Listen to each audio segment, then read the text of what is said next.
Pernah dengar nggak tentang hemofilia? Suatu kondisi di mana darah seseorang nggak bisa membeku. Jadi, kalau misalnya ada luka atau mimisan, pendarahannya itu bakal susah banget buat berhenti. Hemofilia adalah kelainan genetik seumur hidup yang belum bisa disembuhkan sepenuhnya. Para penderita hemofilia harus melakukan terapi dengan menyuntikkan faktor pembekuan darah secara teratur agar tidak terjadi pendarahan spontan. Di tahun 70 sampai 80-an, banyak penderita hemofilia di beberapa negara tiba-tiba pada tertular HIV dan hepatitis C. Banyak di sini bukan 50 atau 100 orang ya, tapi puluhan ribu orang. Kok bisa gitu ya? Orang-orang pada curiga nih sama obat yang selama ini mereka terima. Sebuah obat baru yang diproduksi oleh perusahaan farmasi asal Amerika Serikat. Obat ini adalah konsentrat protein pembeku darah yang diambil dari plasma darah donor. Masalahnya, satu dosis dari obat ini bisa berasal dari campuran plasma puluhan ribu pendonor. Yang kalau satu aja udah mengandung virus HIV, semua darah lainnya bakal terkontaminasi. Oh my God! Pejabat kesehatan menanggapi hal ini dengan bilang kalau HIV dan hepatitis C itu nggak ada hubungannya sama sekali dengan obat ini. Karena mereka tentunya udah melakukan pengujian ketat pada darah donor yang mereka gunakan. Namun, seiring berjalannya waktu, terungkaplah sebuah fakta yang gila banget. Pemerintah dan perusahaan farmasi yang memproduksi obat itu ternyata udah ngelakuin hal yang bejat banget demi efisiensi biaya. Jadi, waktu itu permintaan obat lagi tinggi banget. Tentunya perusahaan farmasi Amerika perlu stok darah yang lebih banyak dong. Tebak darah siapa yang mereka ambil? Darah narapidana, tunawisma, dan pecandu narkoba. Perkara mereka mau dibayar murah untuk darah mereka. Bener aja dong, beberapa darah donor itu terkontaminasi HIV dan hepatitis C. Untungnya ada tuh teknologi untuk memanaskan darah guna membunuh virus-virus ini. Tapi yang udah terlanjur diproduksi gimana dong? Biar tetap cuan, sisa stok darah yang beracun itu mereka ekspor ke negara-negara Asia.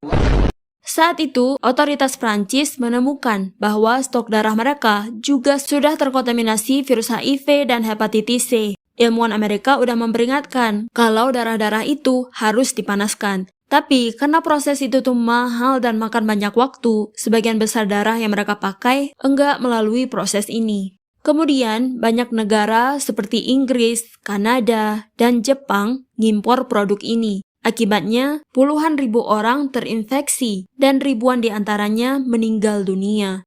Di tahun 1990 sampai 2000-an, setelah dilakukan investigasi selama bertahun-tahun, kebenaran ini pun mencuat ke permukaan. Banyak menteri dinyatakan bersalah, namun semuanya bebas dari hukuman penjara. Hanya ada satu orang yang dipenjara, itu pun cuma untuk 4 tahun.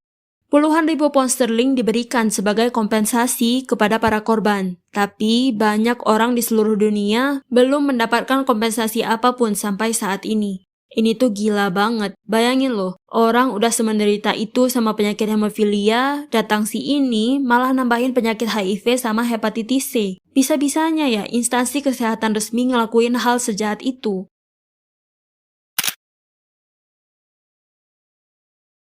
Di Desember 1952, suhu udara di kota London lagi dingin banget. Semua orang harus bakar batu bara di rumahnya biar pada hangat. Saking dinginnya saat itu, seluruh kota sampai ketutupan kabut. Kabut ini tuh tebel banget. Yang kira-kira kalau kita lagi jalan terus mau lihat kaki sendiri, itu sama sekali nggak kelihatan. Bus aja kalau mau jalan harus pelan-pelan, sambil dipandu sama kondektur yang jalan di depan megang obor. Apalagi kalau udah malam, lampu jalan pun gak bakal bisa nolong. Emang sering sih ada kabut di London, tapi kabut yang satu ini dilihat-lihat agak aneh. Udahlah tebel banget. Kalau kehirup lama-lama, kabut ini malah bikin sakit di dada. Warnanya pun agak lain, kuning kecoklatan gitu. Awalnya mereka ya udah aja, tapi besokannya mereka ngeliat ada banyak hewan ternak yang tiba-tiba mati. Disusul dengan banyaknya orang yang meninggal. Mereka meninggal bukan karena kedinginan, tapi karena infeksi paru-paru dan hipoksia. Hah? Emang kabut bisa bikin infeksi paru-paru? Di situ warga pada nyadar kalau ini bukan kabut biasa. Muncullah desas-desus yang bilang kalau kabut ini tuh beracun. Warga yang pada kebingungan minta penjelasan sama pemerintah, tapi mereka cuma menyatakan kalau ini tuh cuman kabut biasa, dan penyakit-penyakit itu ya karena flu aja. Karena nggak dapat solusi apapun dari pemerintah, warga terpaksa harus bertahan sendiri dalam keadaan itu. Sampai di hari kelima, kabut itu pun hilang ditiup angin. Di situ mereka baru tahu tentang satu hal yang bikin merinding. Kabut tebal yang cuma berlangsung dari tanggal 5 sampai tanggal 9 itu ternyata udah ngilangin nyawa ribuan orang London. Perkiraan mereka bener, ini tuh bukan kabut biasa. Kabut ini udah kecampur sama zat berbahaya yang mematikan. Masih ingat kan? Ini tuh kejadiannya pas musim dingin. Semua orang pada bakar batu bara biar hangat. Nah, asap hasil pembakarannya itu mengandung sulfur dioksida yang bereaksi dengan air dan oksigen, lalu berubah menjadi asam sulfat. Bayangin tuh gimana pedihnya ngehirup kabut yang udah kecampur sama asam sulfat. Biasanya, asap-asap hasil pembakaran batu bara ini bakal pergi ke tiup angin. Tapi waktu itu, kebetulan banget lagi terjadi sebuah fenomena yang namanya inversi suhu, yang bikin asap-asap beracun ini gak bisa terbang ke langit, malahan numpuk di bawah, yang kelihatan kayak kabut tebal. Sebenarnya di awal tuh pemerintah gak tahu kalau penyebabnya adalah polusi dari pembakaran batu bara. Mereka kekeh banget kalau ini tuh cuman kabut biasa, karena itulah masalah ini kayak diremehin banget. Sampai pas mereka udah dapat laporan tentang banyaknya korban jiwa, di situ mereka baru nyadar kalau kabut ini tuh beracun. Cuman penyebab aslinya tuh ditutup-tutupin karena sebuah alasan. Mereka malah bilang kalau ini tuh gara-gara asap rokok.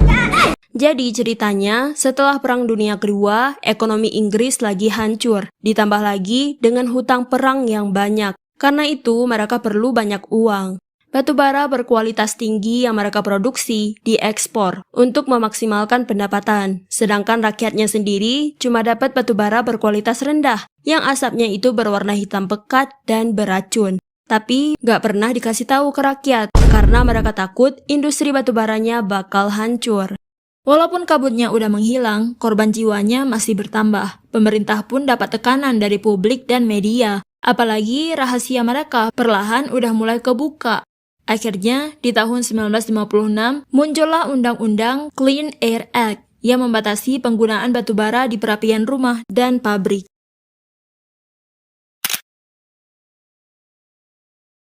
Di sekitar tahun 1960-an, ada beberapa mahasiswa dan juga pasien rumah sakit jiwa yang bilang kalau mereka itu adalah korban eksperimen pengendalian pikiran. Pakai obat-obatan terlarang dan juga disiksa sama suara-suara aneh. Banyak orang gak percaya sama hal itu. Mereka nganggapnya cuma kayak cerita bohong aja. Lagian mana ada coba orang yang bakal ngelakuin hal kayak gitu. Tapi makin lama kok malah muncul kejadian yang memaksa orang-orang untuk mempercayai hal itu.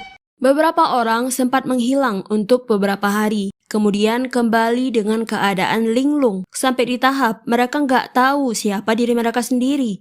Di tahun 1973, lagi ada penyelidikan terhadap skandal Watergate yang sekaligus bikin semua lembaga negara diawasi dengan ketat. Saat itu, Richard Helms yang merupakan direktur CIA tiba-tiba panik sendiri. Dia nyuruh untuk ngilangin banyak dokumen, bahkan sampai dibakar-bakarin tuh. Berita ini langsung nyebar ke masyarakat. Mereka nyambungin gerak-gerik aneh ini sama pengakuan orang-orang tentang cuci otak. Di tahun 1975, ditemukan 20.000 lembar dokumen CIA yang ternyata masih ketinggalan. Dokumen-dokumen ini berisi tentang sebuah proyek yang dinamai sebagai MK Ultra, sebuah program rahasia ilegal CIA yang bertujuan untuk menemukan cara mengendalikan pikiran seseorang. Mereka ingin seseorang bisa dikendalikan bahkan untuk hal-hal yang sebenarnya dia nggak mau dan nggak punya ingatan akan tindakan itu setelahnya. CIA ingin menciptakan agen yang bisa melakukan tugas-tugas tertentu tanpa sadar.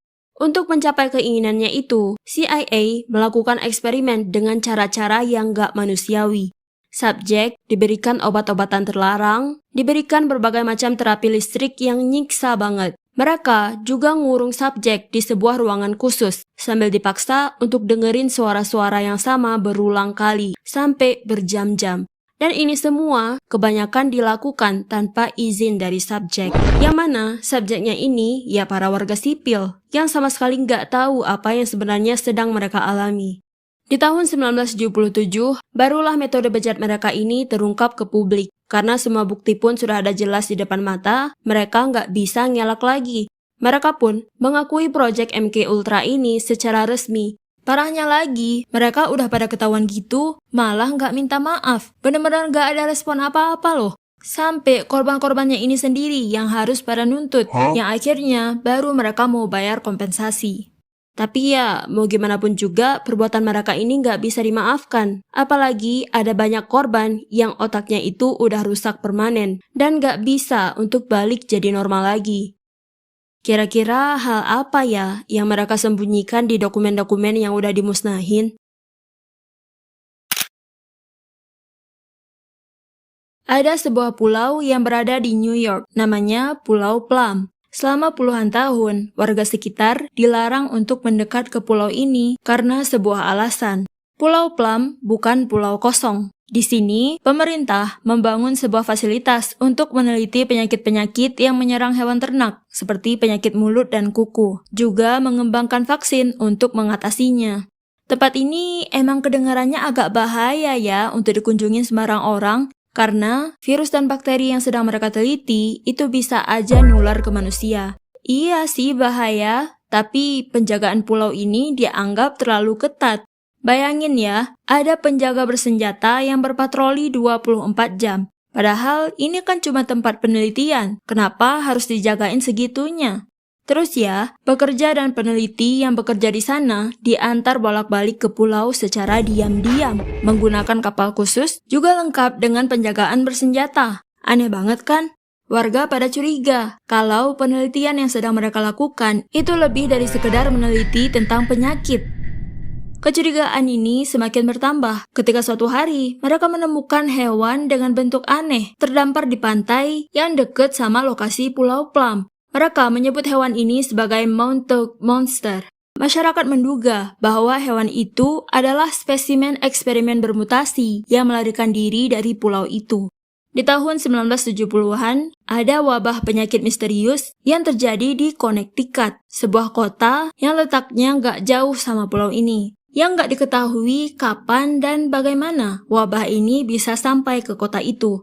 Setelah diteliti, ilmuwan mengidentifikasi bahwa penyakit yang dinamakan sebagai wabah Lyme ini disebarkan oleh kutu rusa. Banyak yang menduga kalau wabah penyakit Lyme ini adalah sebuah tragedi yang direkayasa oleh fasilitas pemerintah rahasia yang ada di Pulau Plum itu. Ada apa sih sebenarnya di pulau ini? Jadi, pemerintah membeli Pulau Plum di tahun 1899, kemudian menjadikannya sebagai markas militer yang disebut sebagai Fort Terry. Namun setelah Perang Dunia Kedua berakhir, pulau ini pun ditinggalkan. Kemudian diaktifkan kembali oleh Korps Kimia Angkatan Darat pada tahun 1952 yang berfokus pada penelitian penyakit hewan. Karena tempat ini tuh dipegang sama Korps Kimia, yang merupakan cabang militer Amerika Serikat yang bertugas menangani bahaya kimia dan biologi, orang-orang makin yakin kalau mereka juga melakukan penelitian yang lain di pulau itu. Sampai akhirnya di tahun 1993, berdasarkan dokumen Angkatan Darat Amerika Serikat yang dideklasifikasi, mengungkapkan adanya rencana militer di tahun 1950-an untuk melumpuhkan ekonomi Soviet dengan cara membunuh kuda, sapi, dan babi menggunakan penyakit hewan eksotis seperti penyakit mulut dan kuku, rinderpest, dan penyakit hewan lainnya yang sangat menular dan mematikan. Penelitian tersebut berakhir pada tahun 1969 ketika Presiden Richard Nixon memutuskan untuk menghentikan program senjata biologis ofensif Amerika Serikat. Setelah tahun 1969, fokus penelitian di Pulau Plum beralih sepenuhnya menjadi pertahanan. Mereka mempelajari penyakit hewan untuk melindungi ternak mereka sendiri, bukan untuk menyerang negara lain. Tentang Montauk Monster, berdasarkan analisis cakar, gigi, dan tengkorak, ilmuwan menyimpulkan bahwa itu hanyalah rakun biasa. Bentuknya nampak aneh karena aksi air yang telah menghilangkan bulu serta bagian dagingnya. Terus, nggak ditemukan bukti apapun tentang adanya keterkaitan penelitian di Pulau Plum dan penyebaran wabah penyakit Lyme. Jadi, itu aja guys obrolan kita hari ini. Gimana pendapat kamu? Tulis di kolom komentar. Aku Mori, dan sampai jumpa lagi. Bye!